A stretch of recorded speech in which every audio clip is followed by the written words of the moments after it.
देखिए अभी हमने प्रश्नावली 1.2 के एक प्रश्न का हल कर चुके हैं, तो इसके आगे हम फिर से देखते हैं। ठीक है, तो देखिए इसका जो दूसरा प्रश्न है वो कहता है कि क्या सभी धनात्मक पूर्णांकों के वर्गमूल अपरिमेय होते हैं, और उसके बाद है यदि नहीं तो एक ऐसी संख्या के वर्गमूल का उदाहरण दीजिए जो एक परिमेय संख्या है।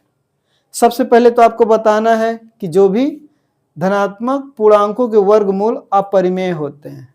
ठीक है, तो धनात्मक पूर्णांक आप जानते हैं, तो चलिए इन जितने भी प्रश्न आप क्रम से अच्छे से सॉल्व करेंगे। तो देखिए धनात्मक पूर्णांक देखिए आप जानते हैं माइनस में भी है, जीरो भी है और प्लस में भी है। तो देखिए धनात्मक पूर्णांक में आपका 1 आएगा, 2 आएगा, 3 आएगा, 4 आएगा, 5 आएगा, इस तरह डॉट डॉट डॉट करके आ जाएगा। तो ये सब क्या है, धनात्मक पूर्णांक है। तो देखिए कहता क्या है कि क्या सभी धनात्मक पूर्णांकों के वर्गमूल अपरिमेय होते हैं, सभी के। तो देखिए अगर आपका 1 का वर्गमूल निकालेंगे तो 1 आ जाएगा, 2 का वर्गमूल निकालेंगे तो नहीं निकलेगा लेकिन दशमलव में आएगा, लेकिन ये भी निकल आएगा कि 1.414 डॉट डॉट डॉट करके निकल आएगा। 3 का भी हम ज्ञात कर सकते हैं, 4 का 2 ही हो गया, 5 का। अब देखिए इसी में एक टर्म्स आता है कि क्या सभी धनात्मक पूर्णांकों के वर्गमूल अपरिमेय होते हैं। तो देखिए जो भी आपके ये पूर्णांक है यदि इसका वर्गमूल निकल आता है, पूरी तरह से निकल आता है, तो वो परिमेय संख्याएं होंगी। जैसे 1 का वर्गमूल निकल आया 1, 2 का निकला नहीं निकला, दशमलव में आया, या ऐसे ही रहने दीजिए, इसका हम नहीं निकाल पाएंगे, दशमलव में डॉट डॉट डॉट आएगा। √3 का भी है तो इसका भी नहीं निकल रहा है।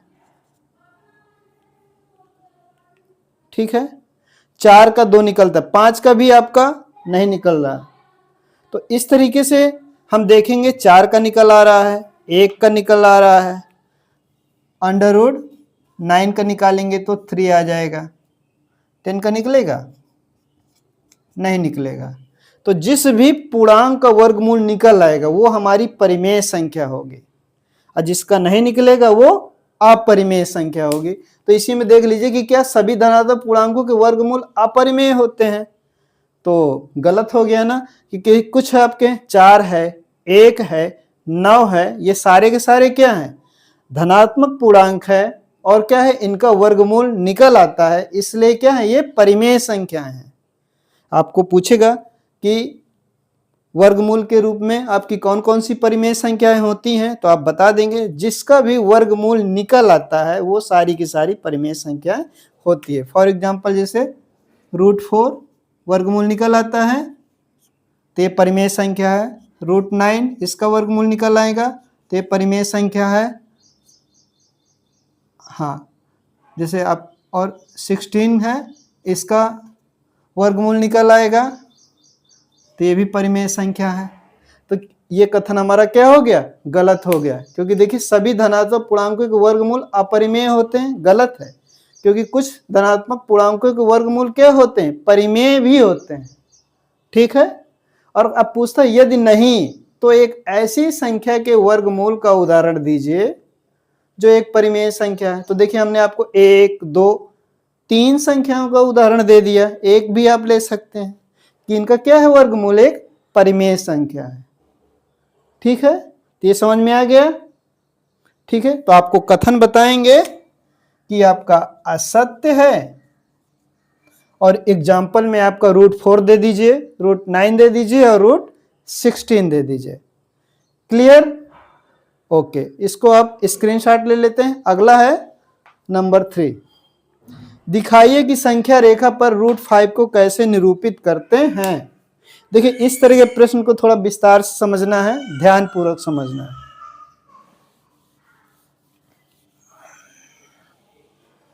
इसको मैं मेट देता हूं। हमको बताना है कि संख्या रेखा पर √5 है, √10 है, इनको कैसे निरूपित करते हैं।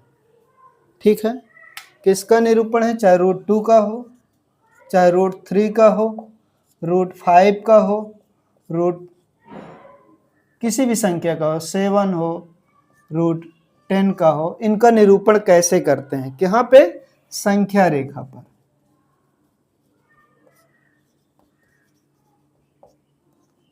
देखिए आपके प्रश्न में, एग्जाम में कोई भी प्रश्न आ सकता है, तो हमें इसे हल कैसे करना है ये आपको विशेष रूप से ध्यान देना है। कोई भी संख्या है, जैसे ये है 2 है, चाहे 3 हो, चाहे 5 हो, 7 हो, 10 हो, अगर वर्गमूल के अंदर है तो सबसे पहले हमको देखना है कि हम कौन सी दो संख्याएं लें जिनका वर्ग करके जोड़ने पर हमको 2 मिल जाए, 3 मिल जाए, 5 मिल जाए, 7 मिल जाए या फिर 10। चलिए हम किसी का भी एक उदाहरण ले लेते हैं। प्रश्न में आपका 5 था तो 5 ही ले लेते हैं। ठीक है, इस तरीके से हमको करना क्या है, एक चीज हमको ध्यान देना है, स्टेप बाय स्टेप आप समझना है कि वे दो संख्याएं ज्ञात करें जिनके वर्गों का योग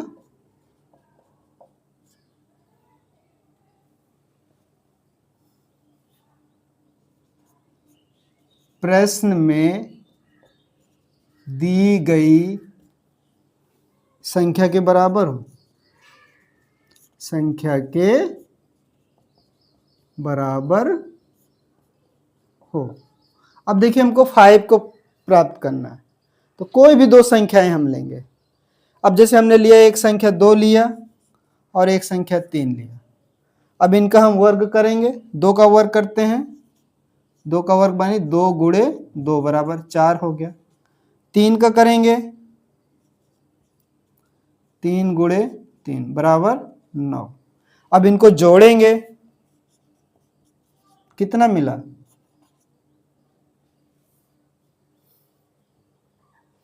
13 आता है, और हमें पूछ कितना रहा है, 5।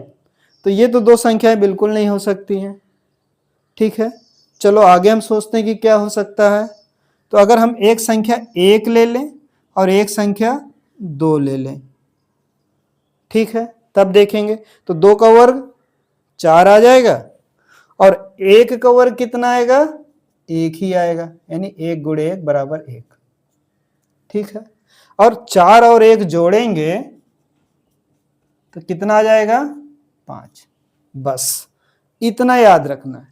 अब जैसे इसी तरह 7 आए, 10 आए, तो इनमें भी हमको ऐसे करना है। ठीक है, या जोड़ने पे आना चाहिए या तो फिर हमको संख्या घटाने पे आना चाहिए। ठीक है, जोड़ने पे आए तो हम ज़्यादा अच्छे से कर पाएंगे, आसानी से कर पाएंगे, लेकिन घटाने वाले में थोड़ा प्रोसेस ज़्यादा बड़ा हो जाएगा। तो चलिए देखते हैं इस पे। अगर 10 को हमको प्राप्त करना हो तो क्या क्या करेंगे, 10 के लिए हमारी संख्या हो जाएंगी 3 और 1। 3 का वर्ग 9 है, 1 का 1 होगा, इनको ऐड करेंगे तो आपका 10 आ जाएगा, और जब इनका वर्गमूल निकालेंगे तो ऐसे आ जाएगा। चलिए तो हम आगे करते हैं।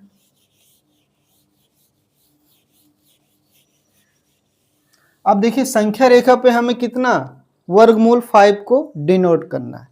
तो देखिए एक संख्या रेखा बना लीजिए, यहाँ पे 0 हो गया, ये हो गया 1। लेकिन धनात्मक संख्याओं का वर्गमूल हम संख्या रेखा पे प्राप्त कर सकते हैं, इसलिए हम इसको हल करेंगे। देखिए 1 हो गया, इतनी ही दूरी पे ये 2 हो गया, ये 3 हो गया, 3 तक हमको नहीं जाना है। इधर आपके माइनस का 1 है और माइनस का 2 है, तो ये इनसे कोई मतलब नहीं। मान लीजिए एक संख्या रेखा L है, इस बिंदु को मान लेते हैं कि ये आपका A है और एक इसका क्या है, 2 तक लेंगे तो इसको मान लेते हैं B है। अब क्या करेंगे संख्या रेखा पे, तो आप बताएंगे कि संख्या रेखा पे हम एक 2 सेंटीमीटर का चाप खींचेंगे, ऐसे यहां से यहां तक का एक चाप खींच दिया, मतलब चाप नहीं, एक रेखा खींच दी, ए बी रेखा खींच दी। पहला क्या किया, ए बी रेखा खींचा बराबर 2।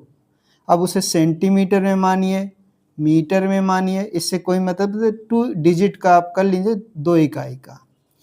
इकाई आप कुछ भी ले सकते हैं, centimetre, metre, inch, X Y Z. अब 2 पे हम क्या करेंगे, एक 90 डिग्री का कोण बनाती हुई एक रेखा खींच देंगे ऐसे, ये 90 डिग्री का कोण बनाती हुई ऐसे।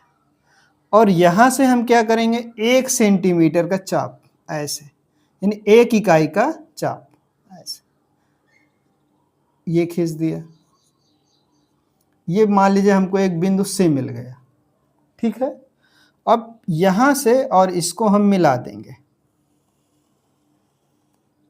ये मिल गया। क्या मिल गया हमको, AC। ये आपका यहां से यहां तक AB आपका 2 इकाई के बराबर है, यहां से यहां तक BC आपका 1 इकाई के बराबर है।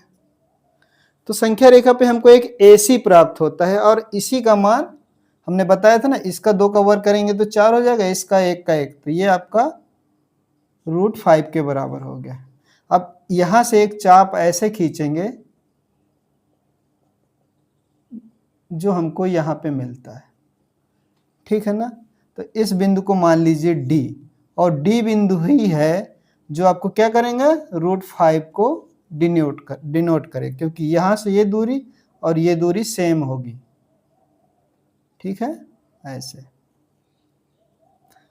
क्यों सेम होगी, जैसे आपका ये है, एक ये बिंदु है, तो यहां से जो भी हम त्रिज्या से ऐसे बनाएंगे, क्या बनाएंगे, एक वृत्त को बनाते, तो इसकी सारी दूरियां ये सब क्या होती, बराबर होती हैं, क्योंकि ये क्या होती, वृत्त की त्रिज्याएं होती हैं। इसलिए ये AC बराबर AD हो जाएगा, यानी AC बराबर AD बराबर √5। इस तरीके से हम संख्या रेखा पर अपरिमेय संख्याओं का निरूपण करते हैं। तो कोई भी संख्या आ जाए, चाहे 2 आए, चाहे 3 आए, चाहे 5 आए, चाहे 7 आए, चाहे 10 आए, बड़े आसान से कर सकते हैं। जो इसका अगला प्रश्न था, प्रश्न नंबर 3 है, उसमें दिया है कि संख्या रेखा पे आपको क्या करना है, √10 को डिनोट करना है। तो बड़े आसानी से आप कर लेंगे कि ऐसे करेंगे, संख्या रेखा पे 0 हो गए, 1 2 3 कर देंगे। और सेम ऐसी प्रोसेस यहाँ पे आप 1 सेंटीमीटर का चाप, 1 इकाई का कर लेंगे, इसको ऐसे मिला दीजिए, यहां से एक चाप चल जाएगा, तो संख्या रेखा पर जो ये बिंदु मिलेगा, ये आपका क्या हो जाएगा, ये √10 के बराबर हो जाएगा। लीजिए, ये आपका तीसरे का आंसर है, बिल्कुल इसी तरह। ओके, तो मैं समझता हूं आपके समझ में आएगा। अब हम अगली प्रश्नावली को लेकर के अध्ययन करेंगे, और उसके बीच में जो भी उनसे संबंधित टर्म्स आएंगे, यानी परिभाषा के रूप में, उसको हम साथ ही साथ आपको समझाते चलेंगे, तो ज़्यादा अच्छा रहेगा। Thank you. और एक चीज़ ध्यान देना है, अगर मेरा वीडियो आपको पसंद आ रहा है तो इसको आप सब्सक्राइब करिए, लाइक भी करिए, शेयर भी करिए अपने बाकी फ्रेंडों को, ताकि उनको भी इसका लाभ मिल सके। Okay, thank you.